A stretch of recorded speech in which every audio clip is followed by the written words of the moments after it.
सांगा की आज तुम्ही पोलीस अधीक्षकांची भेट घेतलेली आहे, काय नेमकं कारण होतं, काय मागणी केलेली आहे? इकडे नका द्या. माझ्यासाठी सगळ्यात महत्त्वाचा विषय एक आहे की ज्याला जे म्हणलं जातं ना, ज्याला कर नाही त्याला डर कशाला. कायदा लॉ असं सांगतो, एखाद्या प्रकरणात जर नार्को टेस्ट करायची असली आणि जर आरोपी असले ते आणि आरोपींनी जर नाही म्हणले तर नार्को टेस्ट नाही करता येत. इथं माझ्या प्रकरणातला घातपाताच्या प्रकरणातला त्या धन्याने जो घातपाताचा विषय ठरवलेला होता, चिकट रचलेला होता, त्यातला आरोपी येऊनच म्हणतोय नार्को टेस्ट करायची. मग त्या अर्जाला मंजुरी द्या, तिची अंमलबजावणी करा त्या अर्जाची. माझा पण अर्ज दिलेला आहे, दोन्ही अर्जाची मंजुरी द्या, नार्को टेस्ट करा, दूध का दूध पाणी का पाणी होऊ द्या. कारण ही अशी संधी आहे आता, कारण ते परळीचं ते खरकट आहे ना, ते गप बसणारच नाही. ते असेच पुन्हा पुन्हा जामीन झाले की पुन्हा पुन्हा कटर असणार, पुन्हा पुन्हा डावर असणार आणि पुन्हा घात घडून आणणार. हे 100% ते करणार आहे. आणि हे तेव्हाच लक्षात येतं बघा की पुन्हा पुन्हा उचकवलं जातं. जो कोण म्हणतोय ना, मला त्याच्याबद्दल तर बोलायचंच नाही, आरोपीबद्दल हे सगळं घडून जे आणतोय ना, हे धन्याचे हेच घडून आणतोय. म्हणून मी हे आरोपींबद्दल बोलतच नाहीये.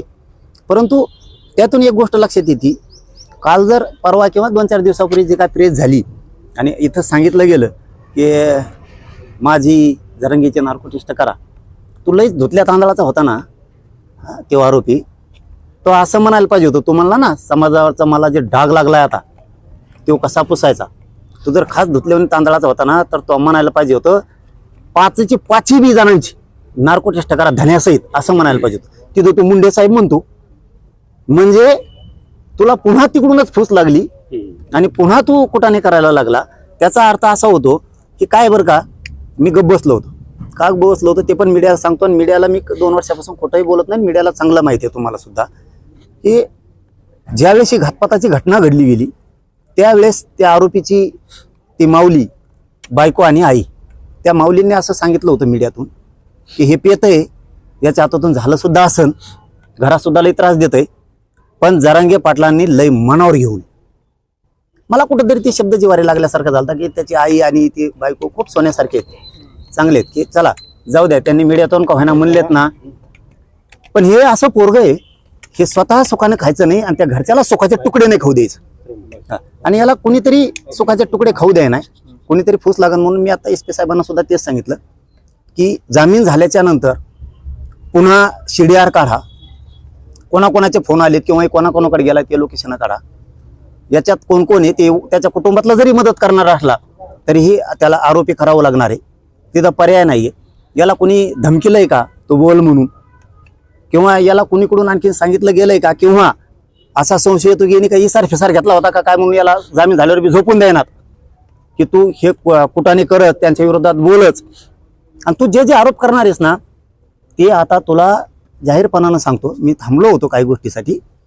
तो जामीनच होऊ द्यायचे नसते तर आम्ही वकील उभा केले असते पुढून काचाकच, आम्ही सुद्धा खूप काही गोष्टी करू शकलो असतो. पण तो ते बोलायला लागला ना, त्याला आता ते आरोप जे जे करणार आहे ते आरोप त्याला सिद्ध सुद्धा करावं लागणार आहेत. नसता पुढच्या काळात फौजदारी गुन्हे दाखल होणार आहेत त्याच्यावरती. आता जे जे आरोप करणार ते आरोप त्याला सिद्ध करावं लागेल. जो कोणचा आरोप करील त्याचा, नसता त्यांनी सिद्ध जर नाही केला ना पुराव्यासहित आरोप केलेला, तर फौजदारी गुन्हे दाखल होणार आहेत. त्याला आता सुट्टी नाहीये. म्हणजे आणि धन्याला तर नाहीच.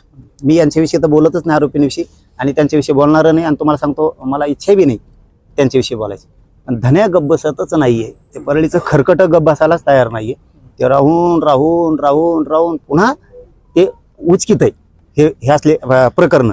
आता इतकं भारी आलंय ना, काय म्हणतात ना त्याला, जुनी एक काहीतरी म्हणे, आता चिव्हा पाड खिनी चाया धन्या, आता उंट पहाडाच्या खाली आलाय, आता चिव्हा पहाडाच्या खाली आलाय.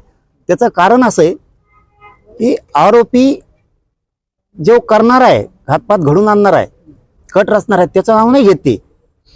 उलट त्याला सारखं सारखं मीडियात बोलायला लावतात. याचा अर्थ जे आरोपी आहेत ना, बघ सांगणारे तुम्ही,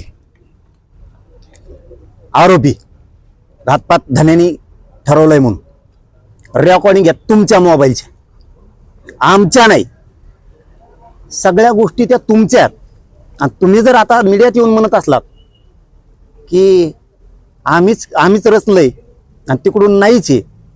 तुम्हीच सांगितलेलं आहे तुमच्या बैठका त्याच्या संघ रेस्ट हाऊसला झाल्या त्या परळीच्या खरकाट्या संघ. आणि आता अशी योग्य वेळ आली की आरोपीच जर म्हणतोय नार्को टेस्ट करा तर तपास यंत्रणेनं ते अर्ज आता कोर्टापुढे ठेवला पाहिजे, त्याला मंजुरी घेतली पाहिजे, त्याची अंमलबजावणी केली पाहिजे. आणि त्या तीनही आरोपीची नार्को टेस्ट आता तपास यंत्रणेनं मागायला पाहिजे. आणि त्या परळीच्या खरकाट्याची धन्याची पण आणि माझी पण एकूण 5 जणांची होणं गरजेचं आहे आता. कारण आरोपी म्हणतोय, एक तर आरोपी जर नाही म्हणला ना नार्को टेस्टला तर नाही करता येत. आता आरोपीच म्हणतोय म्हणल्यावर किती भारी झाला. आता ह्यो जर तिथं गेला नसेल तर नार्को टेस्ट मध्ये येणार नाही ना. आणि गेला असेल, याला जर धन्याला किंवा त्याच्या त्या पीएने कोणी बीडचं आहे ना ते त्यांना बोलला असेल तर नार्को टेस्ट मध्ये येणार ना ते. म्हणजे धन्या ऑटोमॅटिकच येतोय आता. म्हणून याची नार्को टेस्ट होणं खूप गरजेचं आहे. म्हणून आता यांनी तो अर्ज तपास यंत्रणेने कोर्टात दाखल करून त्याला मंजुरी घेणं गरजेचं आहे नार्को टेस्टसाठी. आणि यांच्या जामीन रद्द करून यांचे अंडर ट्रायल सुरू करणं गरजेचं आहे.